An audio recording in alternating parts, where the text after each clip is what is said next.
Thanks for listening to Fluff and Crunch, where we talk about the connection and sometimes disconnect between system, setting, and story in tabletop RPGs.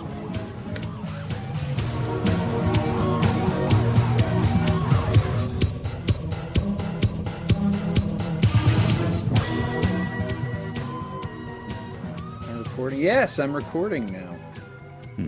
How are you, Chris? It has been a couple of weeks, unfortunately, since we've been able to meet and talk. It's been more like a month, but anyway. Well, that will be several weeks and then some. Yeah, I've been okay. How about you? Well, as I said just a moment ago, busy. Busy. Both of us, I know you've been busy as well. At least I think you have been. I mean, I had one Thursday when I was at work, and then I had one day where I was at my parents. But yeah, other than that, no, I've been same as normal. Oh, okay. Well, then I've been the busy one. So, how about gaming in the last couple of weeks? I'm gonna keep calling it a Uh, couple of weeks so it feels better.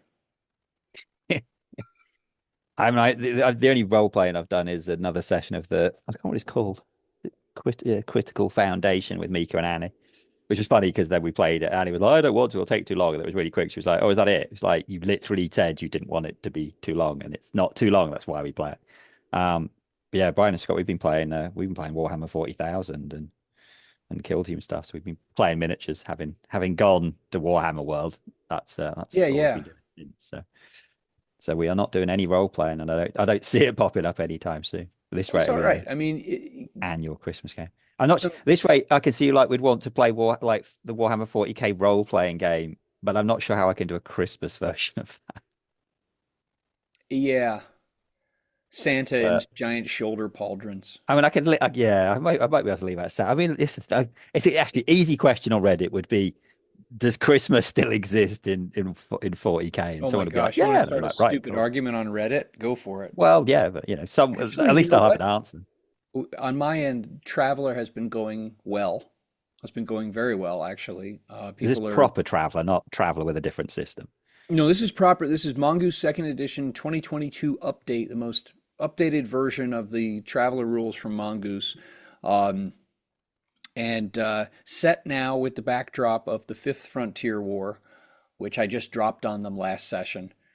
And it's been going well. It's been going really well. We've been playing that for what, about 2 months now or something like that. And we've gotten through three multi-session adventures, and now we're moving into our fourth, which is again, like I said, the backdrop of this massive war. So it's been good.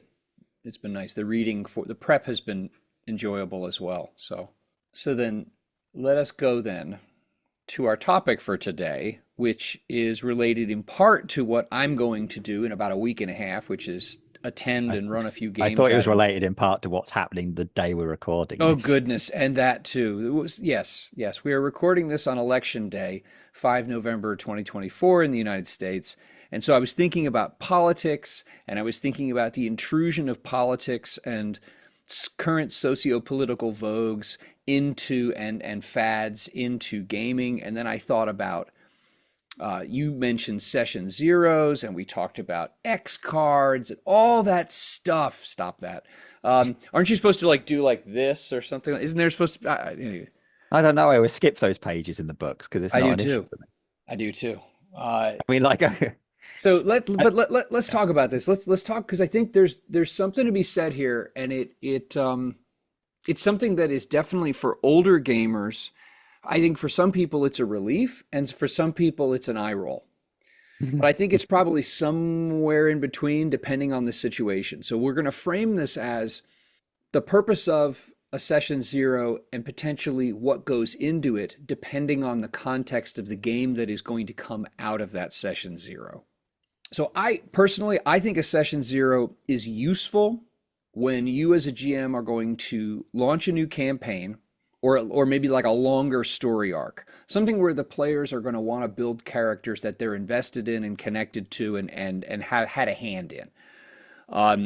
And so much ink has been spilled on using session zeros to figure out like what do players want? Do they want like lots of action? Do they want like explosions? Do they want intrigue?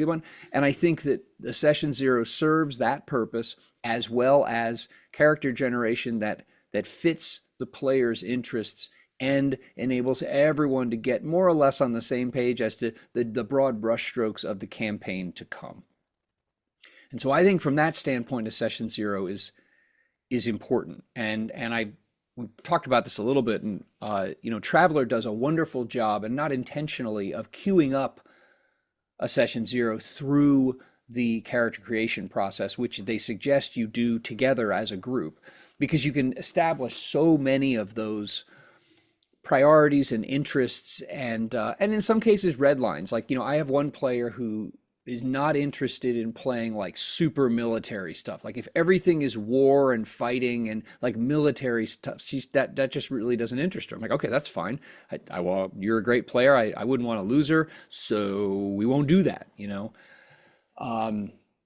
So a session zero, I believe it's easy to say that is a good thing for that purpose. What are your thoughts on that? Yeah, I mean, the closest I get to session zero would be really character creation things, and that's why I do prefer the games that like character creation is also part of the world building or the campaign building. So, like I said, when I did the most recent version of Vampire, that was essentially that was a session. We're not discussing what we want from the game, but in creating the characters together and creating some parts of the world. So we did that in Vampire, that was good. Back and doing it for things like Conan and Infinity, which have life path things, that's good because in creating the characters, you're kind of making some of that backstory and how the characters know each other. Some systems it's built in, things like Fate, where you literally have to have how your characters know each other and have things. I really like doing that kind of thing for character creation. I mean, I wish I could do with Scott and Brian, it's like not so much an issue because we've played together for so long. We don't need a what do we want out of the game thing. It's more a case of this is what the kind of the game is going to be, and we get on with it. With Mika and Annie, actually, it would be super useful to do a session zero to like, what kind of thing do you want to play? But at the same time, they would both be bored just discussing and making up the characters because neither of them have the attention span to do that. They just want to play. They don't want any of the other stuff, but that's why we frequently then have problems when they're both trying to do totally different things, which is irritating. But yeah, I can see in general, I think the idea of a session zero is very good for being able to, for the GM to be able to get across their vision, for the players to be able to get their characters across, and for everyone to be able to get on the same page of, what the thing is. Because I think there are definitely, in fact, it doesn't matter in any kind of role playing system. There's going to be different players maybe that want different things out of it, and it's useful to know that. And in some settings, not so much the system, in some settings, there needs to be things that you do and don't do. Like in most horror things, be like, right, realistically in horror games, you shouldn't be running and trying to attack the monsters because you're going to die. But if you've just come out of a massive like D&D campaign where everything's killing and then you're going into a more horror thing, having that session zero to kind of say, right, this is going to be a bit different is useful. Doing things where you do, like a prologue to the campaign where you're going to run it with some other characters or something to show the difference in the in the system or the setting. So it definitely makes sense to me to have a thing up front with when starting a new campaign. And then I think the other reason for it is when you've got entirely new players, which is a whole nother thing, which we can either get onto now or we can get onto. You know what? Let me jump in. I think you just made a really good point that I hadn't put these pieces together, and I think this is you dear listeners. I think you should walk away with this one. I typically see a session zero as a way for me, the GM, to convey to the players some idea, some of the broader ideas that I've had, but mainly as a way for me to gather information from them. And I hadn't really thought as explicitly into things or about rather things like, hey, listen, in this game, in this genre, in this campaign I picked up off the shelf, you might want to consider X, Y, and Z. There you go. You might want to consider these things because, hey, you're like you just said, you're coming from 5e where your character is basically invincible. Okay, we're going to play Twilight 2000. Your character is not, and resource management matters. So that's a really good point. You as GM need to be clear on where are maybe some of the points of friction, the places where there are gaps between what your players are used to and what this other campaign, if it's different, is going to present them with. Because, I mean, you know, one of the hardest things for a GM, if you're the one interested in playing a different system, is finally convincing your players who may be reticent to move away from the system that they are familiar with to something else. And you don't want to have them fall flat on their faces because they misplay it. You know what I Mm. mean? They don't recognize, like, wait a minute, yeah, that's not going to work in this. So yeah, okay, I like that. That's a really good point. Now, you made a point about the difference in, and I think we could categorize this or label this as difference in familiarity with your players. So, you and Scott and Brian have been playing games together since, Yeah, ever. before Y2K was a thing, you know, and I play mostly with my group of four players. We've been playing together for a couple of years, and we know each other, and a couple of people I've known for a long time. But I also run games at conventions, and I sometimes run games at stores. And so I have, I don't know what's going to come rolling through the door. Well, let's talk about store then, because obviously conventions is a different thing because you Yeah, can't do a session zero in a convention. no. That's not going to happen. So let's talk But about. I mean the games that I've run at stores are not ongoing games. They're essentially convention games that I've run at stores. Like a couple of years ago, I was just interested in helping people get to know the 2D20 Yeah, system. And so I offered at one of my local stores, I ran like Star Trek, I ran Conan, I ran Octoon Cthulhu. I ran each of those like over a period of weeks. They were just one-offs. So those were yeah. effectively like convention games. So I think we can put those together. Before we get onto that, then let's discuss the kind of thing of. I mean, I've not had to do this, but so it's more hypothetical with me. But you have at some point because you had these new people. When you're going to start running with a group, for the first time, and that's where I think when you need a session zero, because as well as having talking about, and you use this word right, but as well as talking about, right, what do we expect from the game? What does the GM expect? What's the world like? What's the system like? What the character's going to be like? And you use this word. The players and the GM need to come across some of their red lines. What things are they not comfortable? You said you've got a player. At some point, she has said, "I am not comfortable playing. I don't really want to play military. You know what it is? It's That's not a not my comfort. jam." She's just not interested. It like the Yeah. idea of it, like long term war military is just boring to her. I'm like, okay, that's fine. Oh yeah, so and I think that's why session zero is important for that kind of. You got new people. You need to. It's useful to know what are people who are either not interested in something, or they don't want to be getting involved in something because something triggers them. Which again, we're using speech quotes, kind of people of a certain age. It's a word that triggers them, ironically. Um, That's a good point. but but I think that actually, to me, that would make sense. If you were playing people that you'd never played with before, you'd probably, unless you're going to run something super. I think for some things it'd be fine. If you're running, you could probably run the whole of 5e or like a superhero game, a good bunch of stuff, and it wouldn't be an issue. But I think there are certain systems and certain settings, and I'm thinking something like horror being a perfect example. If you're running some kind of zombie apocalypse thing, where nasty stuff might happen, or a Cthulhu where there might be nasty visuals, or pretty much any kind of horror thing, you would expect some level of nastiness in those. Or of something like, I mean, the Eclipse phase, which isn't really horror, but actually has some level of like body horror. Yeah, yeah, Now, the only way you're going to know as a GM what players are comfortable with and what they're genuinely like, no, I don't want to go that far, is having that conversation at the start and being yeah, frank, like, I don't want to.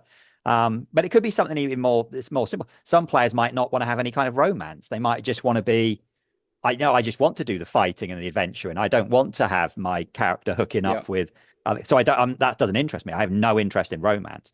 I don't want to be, if there's, if my character hooks up with the bar wench, I just want it to fade to black.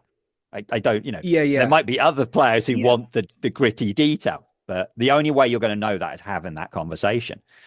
It's tough because yeah, you're right. I mean, like I said, so this convention that I'm running, I mean, I have run games at it for years, and actually this year is the only, call it a unique year in that I'm only running two games and I am signed up to play in three. Usually Ooh. I run three or four games and I play in almost nothing. I decided to deliberately flip that around this time. But you're right. You have no time to get to know the people before you roll out the session. Now, a helpful thing that this convention, and this is the only convention at which I have run games. I haven't ever traveled to a convention out of town. so I don't have any experience otherwise. But when you as a GM sign up to run a game, they do have a radio button on the registration form where you say, like, kind of like a movie grading, an MPAA rating. Like, what? No, really, they do. Like, I only want to is play PG. Okay. all ages, PG-13, R, Yeah. is this adult only? And essentially you're saying, I don't want a 15-year-old kid at my table, or a 15-year-old kid is fine because the content and it has some descriptors, a little bit of qualitative language to give you a sense of like, oh, what do they mean? Not like examples, but I mean, it's like a movie rating. And I Right. think that's helpful Yes. because you project from the front end, okay, listen, this is going to be a lighthearted horror game. Well, I mean, a lighthearted horror game is not going to have like babies being graphically devoured that you, the GM, are going to like, describe in It's great going to be detail. like Ghostbusters or Like something. Shaun of the Dead or something like Yeah. that. Um, Whereas if you say, I only want adults and this is going to be a serious, war game, like war RPG, well, then that projects something. So I think that's helpful. But you're right, you don't have any way. So a little bit of a something from the GM on the front end is helpful. Now, the way my local convention does it, and to be blunt, this always provokes an eye roll from me, and I always take the thing off the table because I just won't play that game. I won't. There's like a safety tools sheet that's there. Like, oh my gosh. And it's this checklist supposedly, and it has, I mean, some of the things on it are utterly ridiculous. Like, are you as a player, are you triggered by violence or like, too much action? And I'm thinking to myself, we're playing an effing role playing game. We're storming the castle. If action triggers you, go effing play with your My Little Ponies. Like, give me a break. So I just do and also I'm not a fan. Let me get off my soapbox here. I am not a fan at all of these very stilted, objective protocol based human relations. I think that actually it turns us into cogs. I would rather just look people in the eye and say, hey, listen, this game is about blase blase and zz, and we're I like to keep things kind of serious, or this is going to be a little lighthearted. And then, like you said earlier, though, you just stay in the lane. Like if you're going to run 5e at a convention and you show up and you got like this really gory, graphic, horrible, like that's not 5e. 5e No. is like Cheetos. You know what I mean? People expect Cheetos. They Yeah. don't expect ghost peppers. So don't like recognize what are the norms of this game. Um, and then just like I said, I prefer to give people a little bit of a like a 30-second something or another, like a once over at the beginning. And I've never had anybody leave, and I've never had anybody get butt hurt or anything like that. And I usually make like a paper boat or a hat or something out of the safety tools card sheet thing.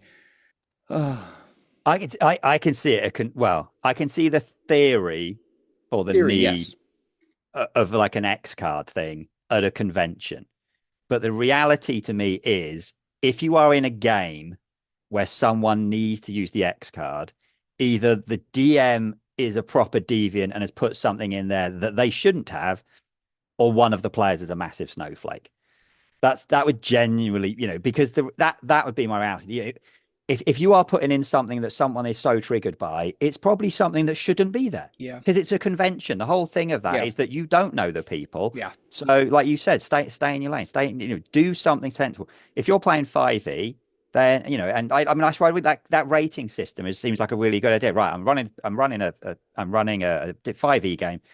It's a PG-13 game. Yeah. Brilliant. You know exactly what there's not. That's fine. Perfect. All right. It's going to be, I can't remember what your next one is. R, isn't it? Yeah. Then it gives you a better thing, right? This is going to be adult. Now, even at the point you should be adult, really, then what the GM should have a responsibility to do is to say ahead of time Bingo. why. Yes. Is it because there's going to be like graphic sex for some reason in a role playing game, which would be Nope. weird, but okay, that's the thing. Is it going to be like loads, or is it going to be just like some really horrible body horror stuff in like an Eclipse phase game, which there might be people who go, oh, I can't cope with that. And there'll be Well, other like, people like, oh no, cool, that doesn't bother well, me. like think about this. If you really wanted to run like a vampire the masquerade with that, what is it, clan chemise or chimichurri, however they're pronounced. Yeah, The if you flesh wanted shaping stuff. the gross Nasty. meat puppets, if you really wanted to do that and you had people for whatever reason, like, oh yeah, I really want that like creepy body horror stuff. Okay, but I think you're absolutely right. When you step above, when you go to the 18 and over level, you need to give people some idea as to, well, Yeah. why. And I And then I'm I let me guess. The graphic sex or the inclusion of sex, like I am so constitutionally against that. That is so creepy. that's it's Um, weird. that's like, and this is where like we all game.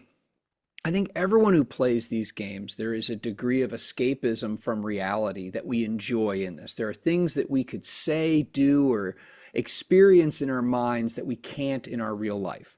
Okay, I think there's a line where that gets weird. Yeah. Like when you offshore your real life into into this fantasy life, the more you do that, the more you need to ask yourself, what is missing from my real life that I need to make this up? Years ago, it was the only time oh my golly, I was playing Dungeons and Dragons, it was second edition. And I through the local store, it was back then, I got connected with this group.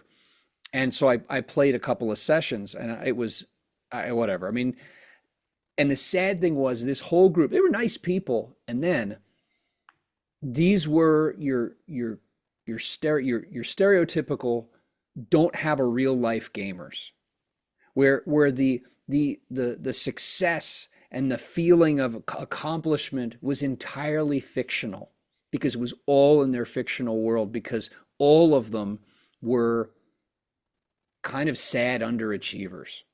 No, and I don't say that to be a dick, but I mean, I'm just like, I remember hearing the one guy, like I ran into him a couple years later and heard him running a game and how he was like, he went off, not went off like angry, but he went on this whole thing about how like how his character, his like 20 something level D&D character ran this very successful business and he went on and on and on and it was like a guy talking about his entrepreneur. It was like some like Elon Musk or Mark Cuban talking up all the money they made in their company, but I was like, dude, none of that is real. And then I remember running into him and he didn't recognize me. I was very glad for this. I ran into him at a Jack in the Box and he was like the assistant manager and he was like fighting with the shake machine.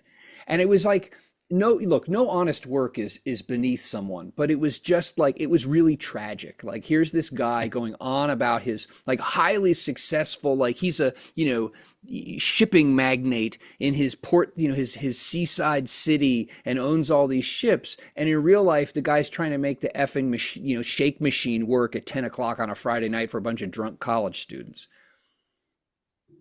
So, all right, let me get off my soapbox. I think there are some awkward categories that even with an age rating, people will find it more things. So one I'm thinking of is graphic violence. That you can play D&D and you as a PG that you kill the goblin. Even at PG-13, you could probably get away with that goblin's head is chopped off. Because actually, if you think of how it works for a film thing, this is where film thing is iffy. If that's proper fantasy, you can get away with a lot more. Like, the superhero films and Star Wars get away with quite a lot. If it's a modern day war film and you're doing the same thing, you wouldn't get away with the same rating.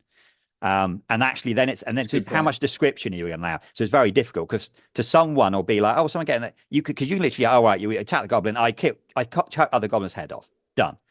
But then someone might go a bit further with I cut the goblin's head off and then it's spurting blood and there's a pool of it and it's raining everywhere. So it's very easy to cross that line. Yeah. I think, again, that's a nice, easy conversation. One that is very awkward, I think, is torture. And I think torture is something that comes up often. Now, I'm not talking like, someone's got a dungeon in their basement and they're hooking someone up and I'm thinking more like the thing that comes up a Leather lot. Ping pong paddles, that kind of torture. Yeah. Is that what you're talking about? I think I don't want that in my games either.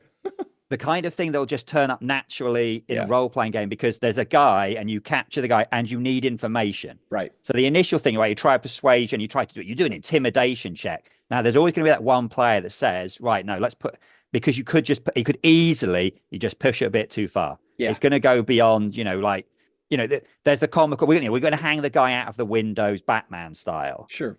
Okay, but then what happens when you drop? Well, the point you start dropping him now. This is, this is now murder. This is a Yeah. bit, iffier, right? We're going to peel his thumbnails off. We're going to Ooh. drown it because then it's gone on beyond just we're doing an intimidation check. We're being a bit edgy to no, you're straight up torturing someone. Yeah. And I go like Mika and film. There are films that even at well, we have 12s and you have a PG-13, but same rating roughly, where you can get away with torture in that rating of a film. I mean, a Right. perfect example I'm just thinking of Casino Royale, which has a very Oh nasty yeah. Very. torture scene, particularly if you're a bloke. That is Oh, not a torture scene you that want makes to me watch. twitch. But You that know, I that was a 12. It was a PG-13 in America. That right. was a film that kids Well, could go and watch. our Where moral standards have degraded significantly over the decades. well, when I teach this in digital media about how we have this desensitization, that Yeah. essentially things that 20 years ago were one rating is a now. I mean, a perfect example is what we call a 15 here, so borderline between a PG-13 and R there. Die Hard, when it originally released in cinemas here, was an 18 rated film. They re-released it, I don't know, for an anniversary in the 2000s. Now it's a 15. So they literally, in Right. yours, it'd be going from basically going from an R to a PG-13, more or less. So you think like, well, it's the same film. So the Yeah. film hasn't But no, changed. society's changed It's around it. Now, society has changed. So there is, that is kind of, there's a bit of that. yeah. So yeah, I agree. I think that it's tough. Yeah, torture is a big one. That's a really good point because, sometimes we've all had that, and sometimes it's with your friends, and sometimes it's with, strangers at a convention or a game store. We've all had that moment where a player does something that you're like, you, I did not expect that from you. Okay. Um, I was that player once. Many many years ago, I remember playing in a session of 13th Age, and if you remember in 13th Age doesn't have skills; it has backgrounds. Each character has three backgrounds, and it represents like a Good guys are general torture. field of knowledge. And so my character had been like a spy of some sort.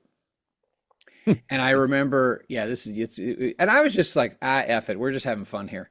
Yeah, so we captured a goblin. So I'm like, I'm gonna waterboard him. I waterboard my character waterboard. I just want to be clear, I didn't, but my character and everyone at the table was like, like, I'm like, yeah, like, look, we have to get this information. I think it was someone being kidnapped or an invade. It was some kind of like, you have to solve the problem, and they were like farting around and didn't have like, screw it, we're waterboarding. I'm going to do it, and Yeah, people were a little shocked. I definitely played it. I mean, that's the good thing is now playing with Scott and Brian is that the really bad stuff was done when we were in our late teens and early Sure, 20s, where sure, I'm sure. going to go do such and such. And you're like, okay, then. So Yep. now it'd be like, yeah, whatever. Just as long as no one else is listening or in earshot. But yeah, but yeah, there's those things. I mean, but that's the thing. In a group of people who know each other, you know what you can get away with. Right. Whereas if someone, but that's the kind of easy thing that someone could come up with at a convention where actually that is where I kind of think, yeah, you might want an X card because it might not be about the GM. It might be another player. Yeah. Yeah. Yeah. No, sorry, I'm not happy Yeah. with that. Or I, hopefully the GM would just shut that down. Or, I mean, either the GM could shut that down straight away, yep. or the GM can just say, okay, just roll an intimidation, just gloss over Exactly. it. Like the GM Gloss over it. picks up like, okay, we're going in a direction where just like looking around the table and it feels like, I don't want to go here, or I don't feel like we ought to go here. So let's just not. Yeah. Yeah, I think that what's hard is you're right that it's so much about the audience. Hmm. But yeah, with strangers, I think err on the side of caution and be prepared if needs be to say redirect. There's some American teacher language. Redirect. Well, that's a really great idea, but let's hand wave that. Let's put the curtain down. That happens off the, Yeah. and I don't think it needs to be an awkward moment. It just needs to. I just think We just don't dwell on it or you focus just on it. don't dwell on it. Yeah. I mean, I think it's the same because the whole reason we got into this conversation was, the politics thing Yeah. and so on. And I think the easiest, it's the same advice for that. There's a whole bunch of stuff that people, because they will not trigger's not the right word, but people will be passionate about or have strong Correct. views on. Correct. And actually, you probably just want to avoid that stuff at the table unless you know how everyone Yeah. feels on it and people can talk about. because that can just totally derail a session. Yeah. You know, if you're in the middle of a and session and you're going to get drawn into a conversation about, you know, the election or right. guns or anything else Or that is going to use kill people, or you're going to, use something in the game as a proxy to harp on your yeah, point. Like you're using the made up stuff to tell yourself that your view about current real world issues is correct and better. And it's obnoxious. I mean, one of the wonderful things about gaming is that it does provide an escape. It does mhm, provide a creative outlet and a creative focus. And it has such a great it can bring people together, all kinds of different people it can bring together. And so if you want to be respectful of that, then you do have to park some of that stuff and not be frankly, be the jackass at the table who wants yeah. to, create a character or an NPC that is so obviously a cheap, cutout or representation of some politician or star that you don't like, and then something horrible happens to them, and you're like, oh, that's real great. That's just stupid. Again, you said it earlier. It's know your audience. So in a convention Yeah. or one-off game, you don't know your audience. So just don't do that shit. Mm-mm. Now, if you're with your friends and you know that they will find it hilariously funny if you, as the GM, introduce said Right. NPC that is a clear rip-off of someone everybody hates. But yeah, so yeah, be conscious of your Gotcha. audience. Be conscious of the game that you are going to play, and the purpose of it, the duration of the thing. I think those are the keys. And when in doubt, err on the side of not injecting your pet views into the game. Unless you can work out something that everybody's going to hate.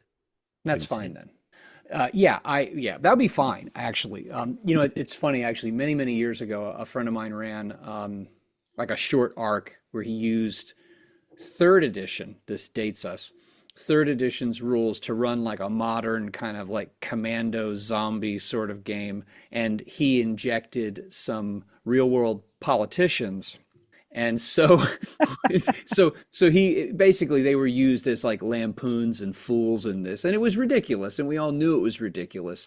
But that was funny for like 2 or 3 sessions, or rather the one session of that couple sessions, and that was the end of it. But the key was all of us, we all knew we're on the exact same page, and so no one was going to feel like stepped on or pushed into a corner because they don't share the views of the the prevailing views of the group.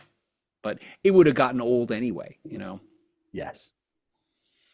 All right. So the next time we record, maybe there will be an answer in our real world politics. Who knows? Or maybe your Um, country will be at war with itself. maybe. I desperately hope not. But I the, desperately the hope not. genuine chance that The could rest of happen. the world needs us too damn much. So we unfortunately. Yeah, but But we don't get a say in the state of what happens in your country and nope, that affects us. nope. Just keep consuming our crappy pop culture and fast food. So Well, anyway, all right, cool. So next session, maybe we'll talk a little bit about this real world garbage in an indirect sense, and we'll keep our heads in gaming, which is where we should be when we're focusing on gaming. absolutely. That was lovely. Thank you, as always, for listening to Fluff and Crunch. You can join our Discord, you can subscribe to the podcast, you can subscribe to the YouTube channel, all through the links in the show notes. Thanks again. Have a great day. We look forward to talking with you.